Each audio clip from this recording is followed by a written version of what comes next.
Good morning everyone. তো সবাই কেমন আছো? আশা করি ভালো আছো। যাই হোক, সুস্থ আছো, আমরাও অনেক ভালো আছি।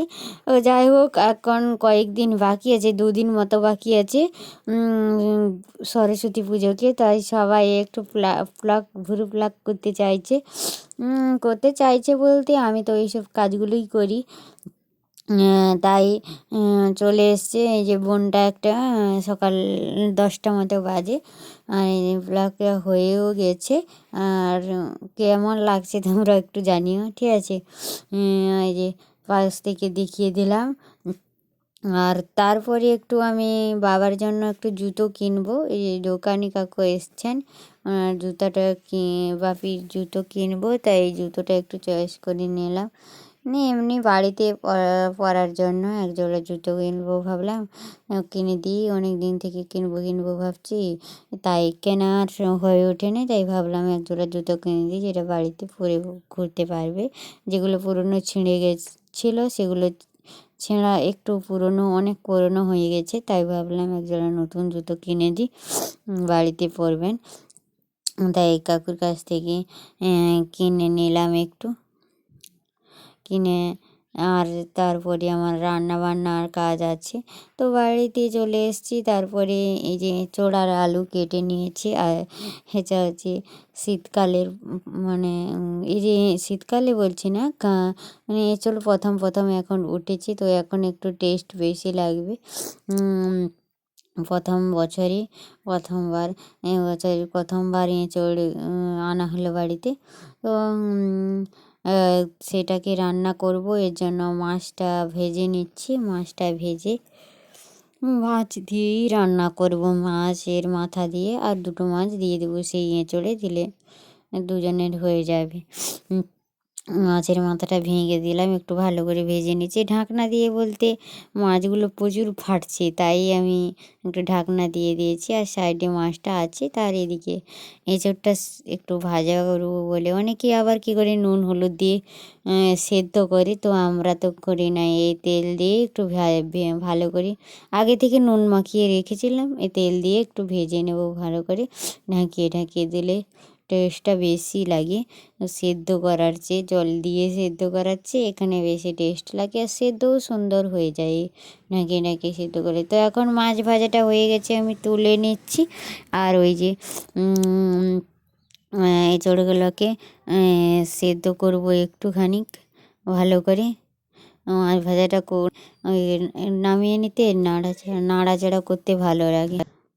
একটু নাড়াচাড়া করে দিচ্ছি, তারপরে একটু ঢাকিয়ে দেব। ঢাকিয়ে দিয়ে ভালো করে 2-4 বার ঢাকিয়ে একটু নাড়িয়ে নেব, দিলে সেদ্ধটাও ভালো হয়ে যাবে, খেতেও বেশি টেস্ট লাগবে। তো একবার ঢাকানো হয়ে গেছে, আর একবার উল্টে দিচ্ছি, আর একটুখানি ঢাকিয়ে নামিয়ে নেব, ভাজা হয়ে যাবে। ঠিক আছে, এবারে নামিয়ে নিয়েছি। এখন কড়াতে তেল দিয়ে দিয়েছি, তেল দিয়ে চিনিটাও দিয়ে দিলাম। চিনিটা পাক হতে হতে দিয়ে দেবো লঙ্কা জিরা দিয়েছিলাম, তারপরে সব কিছু মশলা দিয়ে দিলাম, আদা বাটা, রসুন বাটা, পেঁয়াজ কুচি, টমেটো, লঙ্কা গুঁড়ো দিয়ে দিচ্ছি। দিয়ে ভালো করে এখন একটু কষিয়ে নেব। একটুখানি জল লাগবে মনে হয়, নাড়াচাড়া করে দেখি, যদি লাগে একটু জল দিয়ে দেব। দিয়ে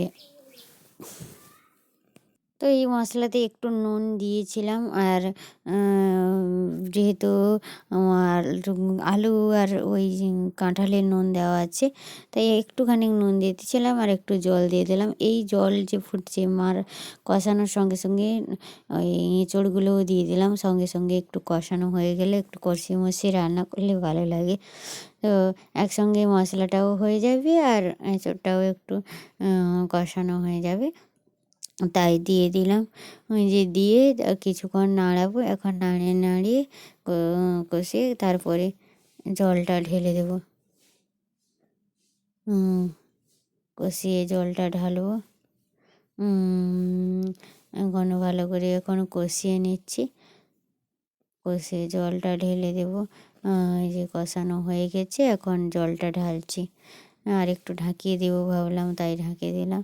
আর পাতাতে জল গড়িয়ে নিচ্ছে, এখন জলটা ঢেলে দিই। যে জলটা ঢেলে নামিয়ে নেব। ফুটিয়ে আর একটু ধনেপাতা দেবো ভাবছি, শীতকালে তো ধনেপাতা দিলেই ভালো হয়। শীতকালে ধনেপাতা, গরম মশলা এগুলো একটু দিলে সেন্টটা ভালো লাগে। তো একটু জল দিয়ে 5-10 মিনিট ফোটাবো। এখন ফোটানো হয়ে গেছে, এখন কষা কষা করব।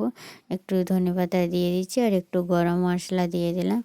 নুন চেক করে নিয়েছি, তো ঠিকই আছে। একটু 2 মিনিট 3 মিনিট ফুটে নামিয়ে নেব। তারপরে আর একটা সবজি রান্না করেছি, সেটা তোমাদের সঙ্গে শেয়ার করা হয়ে ওঠেনি। তো যাই হোক, এই যে তরকারিটা রান্না করলাম, তোমরা একবার বাড়িতে টেস্ট করো, করে তা ভালো লাগে না কীরকম হয় কমেন্ট করে জানিও। তারপরে বিকালবেলা একটু আমার ওই ক্লার্কের কাজ আছে, আবারও এক বোন এসছে। সবারটা তো ভিডিও করা যায় না, তো কেউ অনুমতি দিতে চায়, কেউ দিতে চায় না ভিডিও করতে, ক্যামেরার সামনে আসতে কমফোর্টেবল বোধ করে না।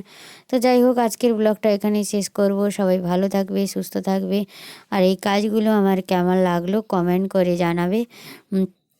আজকের মতো সবাইকে বাই বলছি। এরপরে আরও একটা ভালো ব্লগ আসতে চলেছে, তোমরা দেখতে থাকো আর আমার সাথে থাকো। নতুন হলে ব্লগটা সাবস্ক্রাইব করে দিও। আজকের মতন বাই।